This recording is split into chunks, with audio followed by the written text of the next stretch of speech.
Dans l'assemblée des saints, assoiffé je me tiens, que ton onction descende sur moi. Conscient que mon destin est dans le creux de ta main, que ton onction descende sur moi. Je suis disposé, assoiffé, que ton onction descende sur moi. Je suis disposé, assoiffé, que ton onction descende sur moi.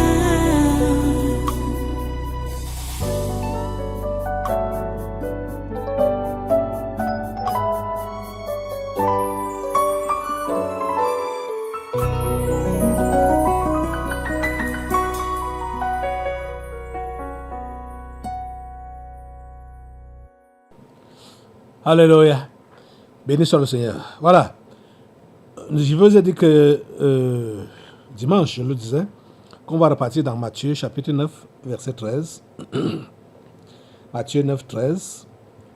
Où Jésus dit: allez et apprenez ce que signifie: je prends plaisir à la miséricorde et non au sacrifice, car je ne suis pas venu appeler les justes, mais les pécheurs.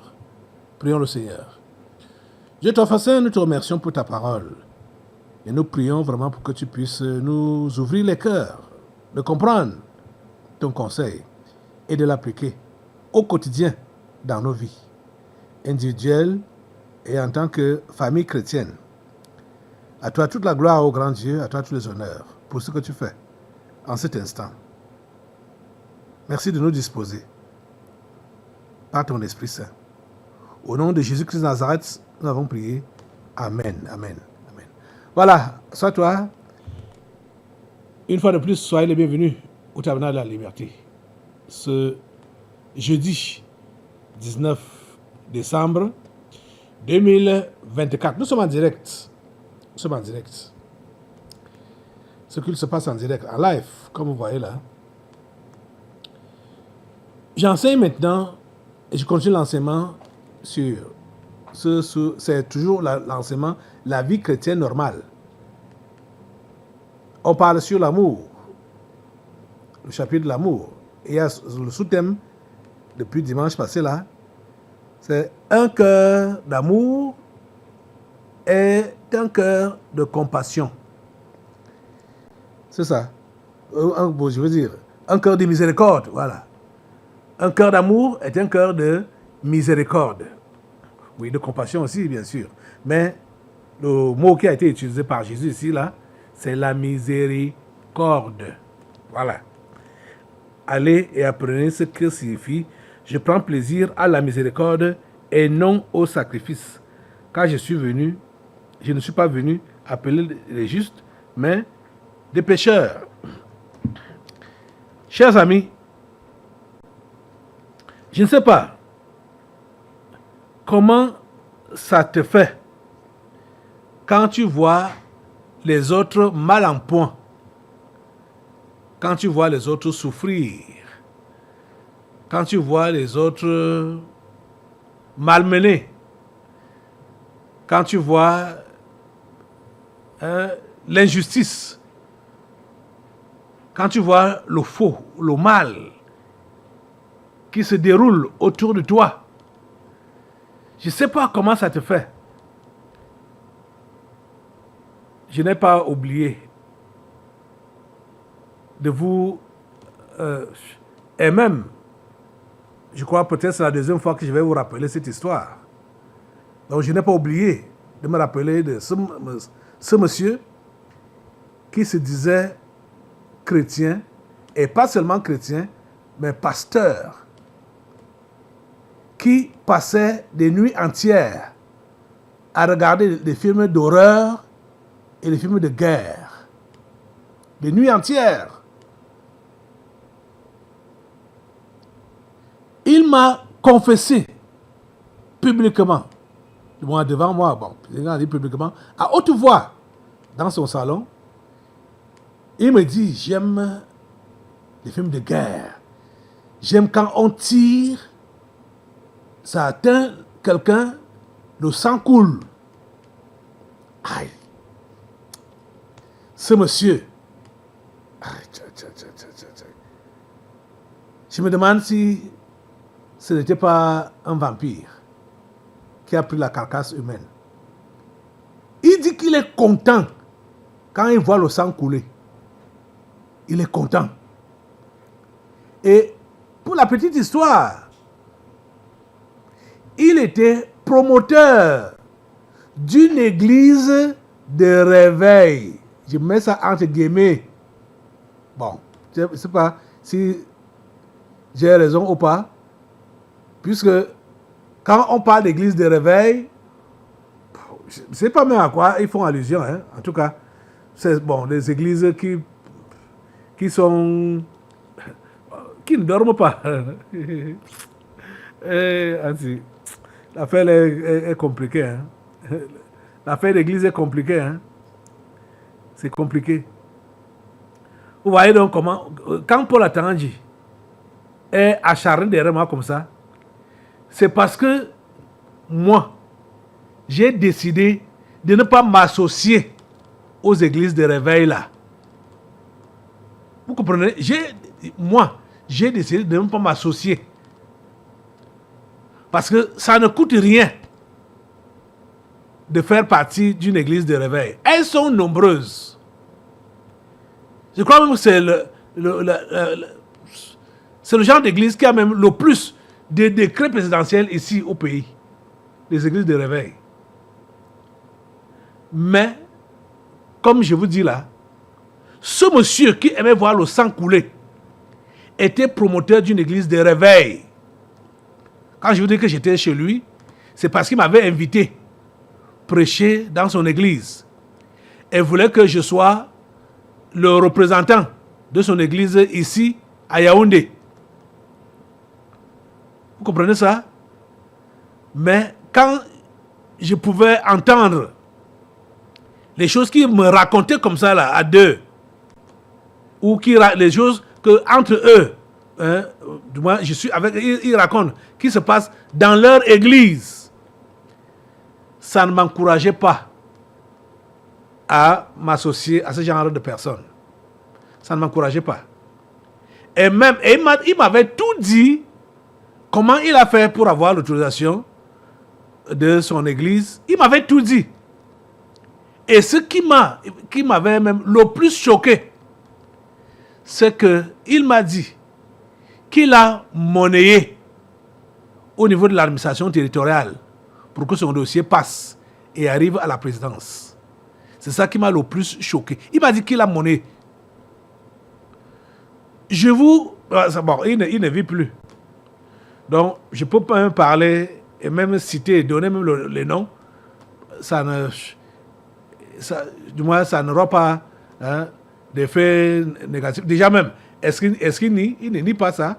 C'est des choses qu'il m'a dit. Et vous allez voir aujourd'hui, beaucoup de gens, de ceux-là qui sont donc de ces églises de réveil, ont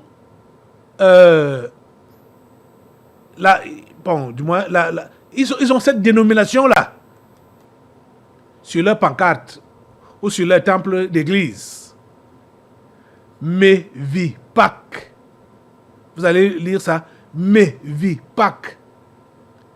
Mission évangélique Vie et Paix du Cameroun.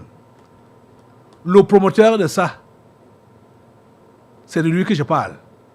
L'un des promoteurs de ça, c'est de lui que je parle.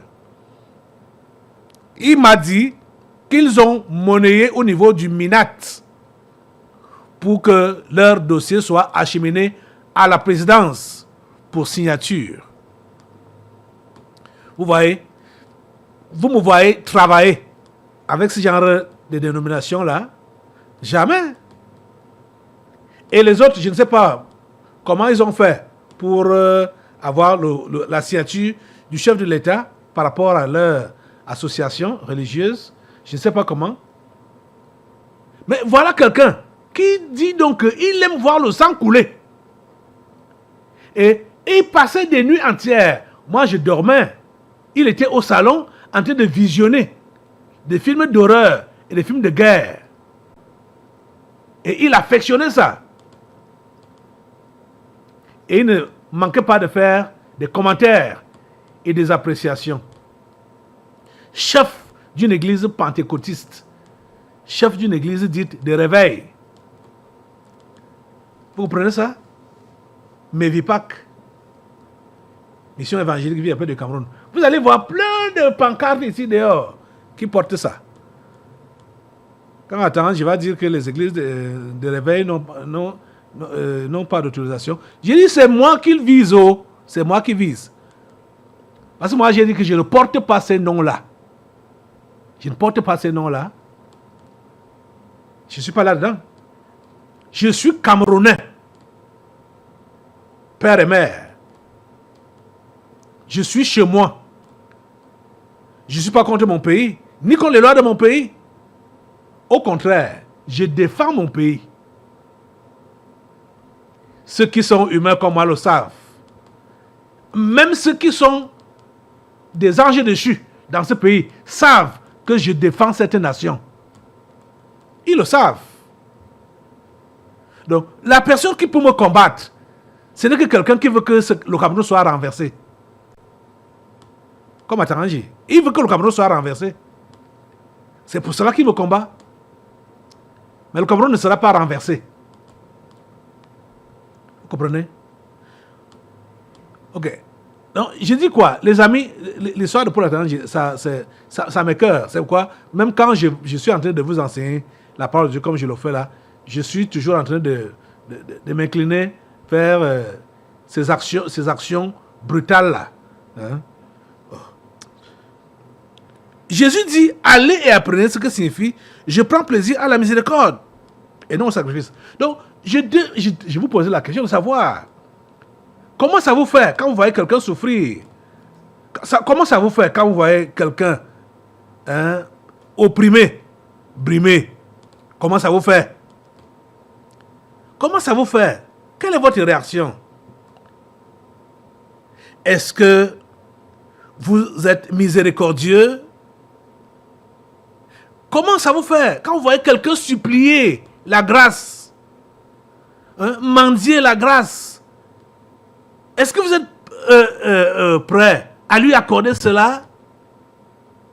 Est-ce que vous êtes prêt à lui accorder le pardon? Est-ce que vous êtes miséricordieux? C'est le cœur que Dieu regarde. Hein? Le cœur. Nos cœurs doivent être des cœurs de miséricorde. Ce n'est rien d'autre que le cœur. Et je ne peux pas oublier cette expression de cet homme de Dieu qui nous a quittés, qui disait toujours que la chrétienté est dans le cœur. Je ne comprenais pas encore très bien quand cet homme-là insistait sur le cœur pur. Je veux parler du prophète Tibi Joshua. Il parlait toujours sur le cœur pur. Le cœur pur. Le cœur pur. La chrétienté est dans le cœur. C'est dans le cœur. Un cœur pur. C'est le cœur pur que Dieu regarde. Ce n'est pas autre chose. Je vous assure, si dans cette église, le premier chiffre qui est venu dans ma tête là, dans mon esprit, c'est 5. S'il y a 5 personnes qui ont le cœur pur dans cette église, rien ne peut nous dépasser. Rien ne va nous dépasser. Et rien ne peut nous dépasser. Dieu sera toujours prêt à exaucer nos prières. Le cœur pur. Le cœur pur. Vous voyez, vous-même vous êtes en train de voir que le Seigneur travaille au milieu de nous. Depuis des années, le Seigneur travaille. Il ne travaille pas parce que tout le monde qui vient ici au tabernacle de la liberté est son serviteur. Il travaille parce que il y a quelques individus qui ont des cœurs qui tendent vers la pureté. Je ne sais pas s'ils sont complètement purs, mais je préfère dire qu'ils tendent vers la pureté. Et vous savez, la plupart des gens qui ont été propulsés au ciel à partir d'ici là, l'ont été à cause de l'intercession de cette minorité-là. C'est-à-dire la minorité qui a des cœurs qui tendent vers la pureté. Donc quand celui-là, ces bien-aimés-là, frères ou sœurs, étaient souffrants, les prières étaient élevées que Seigneur, prends-le. Seigneur, prends son âme. Seigneur, prends son âme. Seigneur, prends son âme. Et c'est là que ceux-là ont été sauvés. J'avais vu l'une de mes filles ici, là, qui a fondu en larmes quand elle a appris que son père était allé en enfer après son décès et que c'était en partie à cause d'elle. Elle a fondu en larmes. Pourtant, j'avais envoyé quelqu'un aller exhorter cet homme dans son lit d'hôpital. Pourquoi il n'a pas été sauvé? Il connaissait cet endroit. Et quand sa fille venait ici, il considérait que sa fille est en perdition.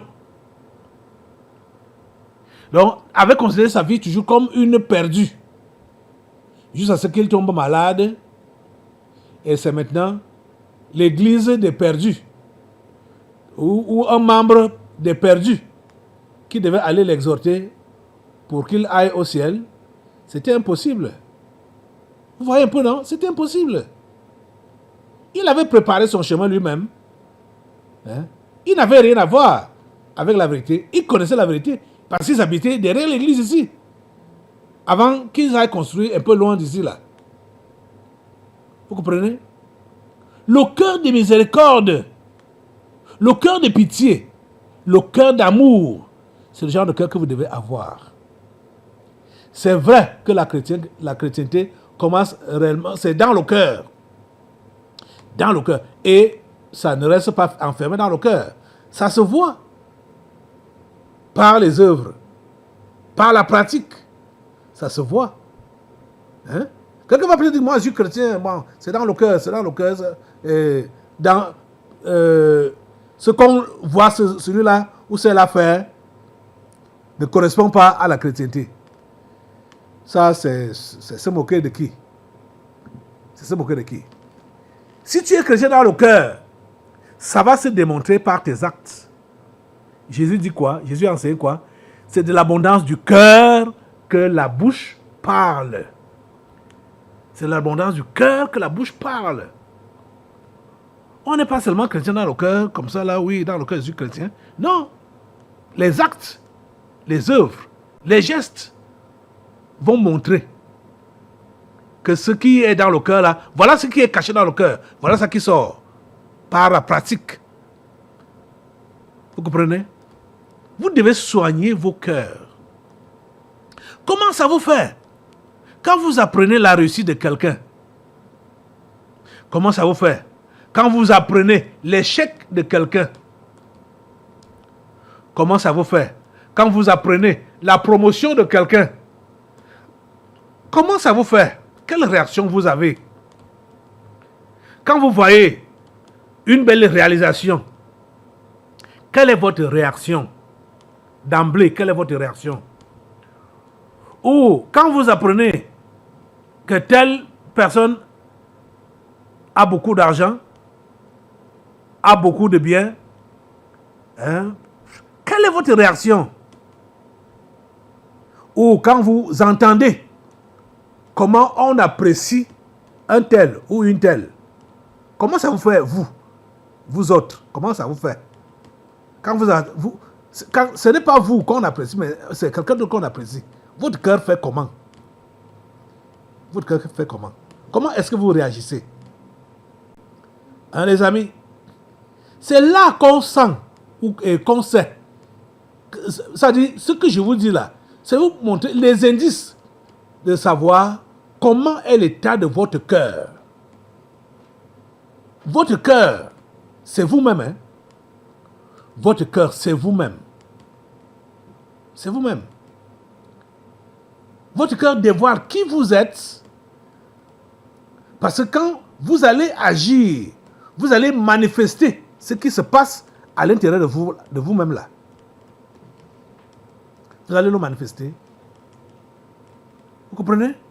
Comment est-ce donc vous réagissez quand quelqu'un émerge à côté de vous? Quand quelqu'un est apprécié à côté de vous?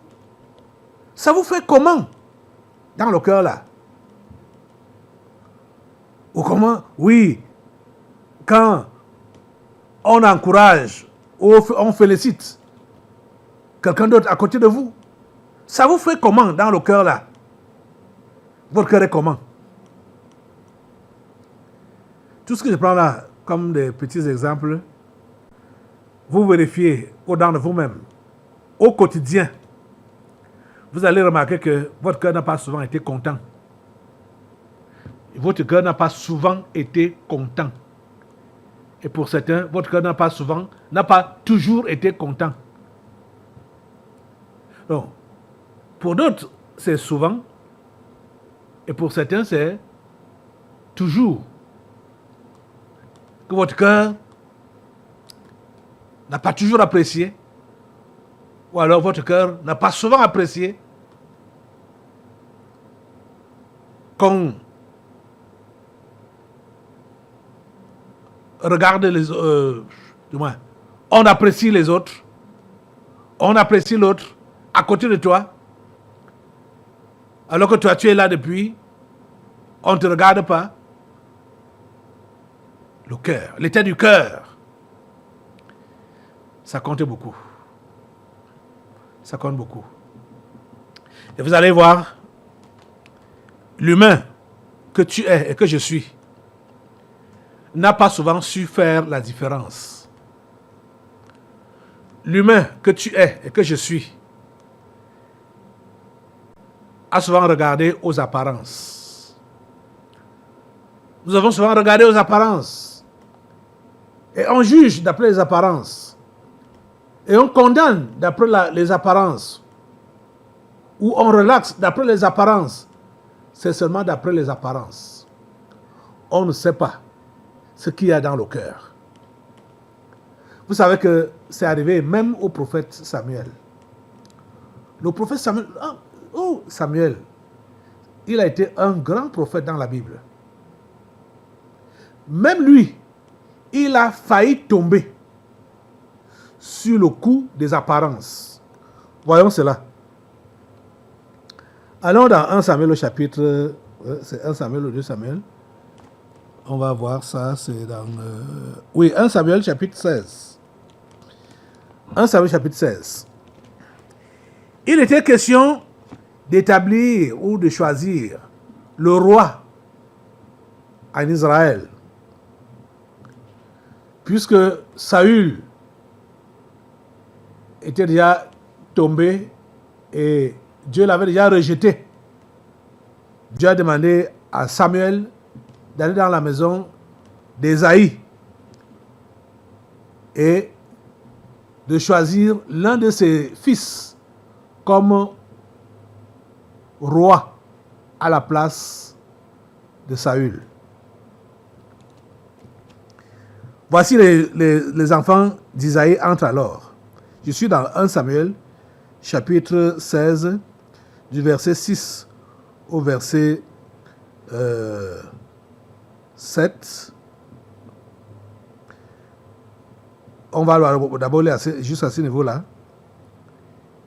1 Samuel, chapitre 16, verset 6 au verset 7.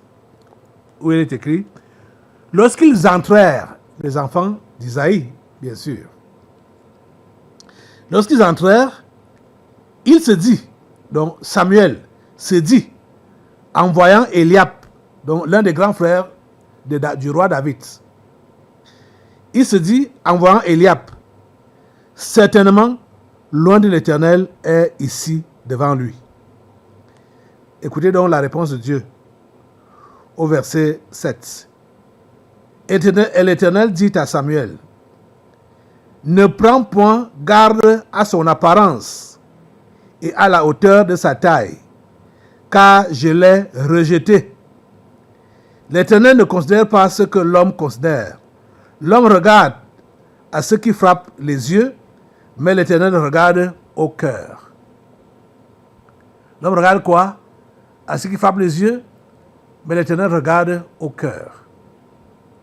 Tout ce que tu fais, tout ce que tu vis, tu dois comprendre que c'est la résultante de ce qui se passe dans ton cœur là. Tu comprends ça? Vous savez que avant de mettre en marche une certaine chose, on a eu à ruminer ça pendant longtemps. Ce n'est pas pour rien que Jésus a dit que les mauvaises choses, c'est dans le cœur que ça se déroule d'abord avant d'être exposé. Tous les péchés, c'est d'abord dans le cœur que ça se déroule avant de s'exposer. Ça s'expose quand c'est déjà le trop plein. Mais on a commencé déjà à ruminer ça pendant longtemps dans le cœur. Ton cœur est donc comment? C'est la raison pour laquelle vous allez voir que les gens commettent des bêtises et ils sont réprimandés et ils ne vont pas se ressaisir. Pourquoi? Parce que leur cœur est attaché à leur histoire là depuis longtemps. Donc le fait de dire que mais c'est quoi ça maintenant là, ça ne peut rien faire parce que l'affaire a déjà pris racine dans le cœur. Le cœur. Le cœur doit être soigné. Le cœur doit être guéri. Le cœur doit être délivré. Parce que plusieurs cœurs sont comme embrigadés, sont dans les cages. Vous voyez ce que Dieu dit ici? Ne prends point garde à son apparence et à la hauteur de sa taille, car je l'ai rejeté. L'Éternel ne considère pas ce que l'homme considère. L'homme regarde à ce qui frappe les yeux, mais l'Éternel regarde au cœur. Cher ami, fais tous les efforts possibles pour nettoyer ton cœur. Tu comprends? C'est ça qui pourra t'aider à voir ce caractère de Dieu, cette nature de Dieu, rechercher qu'est l'amour. Un cœur d'amour est un cœur de miséricorde. Donc qui est prêt à pardonner, qui est prêt à secourir, qui est prêt à aider, qui est prêt à consoler. Un cœur d'amour. Nous allons encore revenir ici dimanche sur le même sujet avec le même passage. Pour le moment, lève-toi pour demander à Dieu la grâce de t'assister pour donner un cœur comme le sien. Un cœur d'amour, donc un cœur de miséricorde. Seigneur, interviens. S'il te plaît, interviens. Donne ce cœur. Le cœur d'amour, le cœur de miséricorde, le cœur de pardon. Seigneur, s'il te plaît, fais-le. Au nom puissant de Jésus. Nous avons prié. Amen. Amen. Voilà, sois toi. Nous allons maintenant passer aux délivrances prophétiques. Dans l'assemblée des saints, assoiffé je me tiens, que ton onction descende sur moi. Conscient que mon destin est dans le creux de ta main, que ton onction descende sur moi. Je suis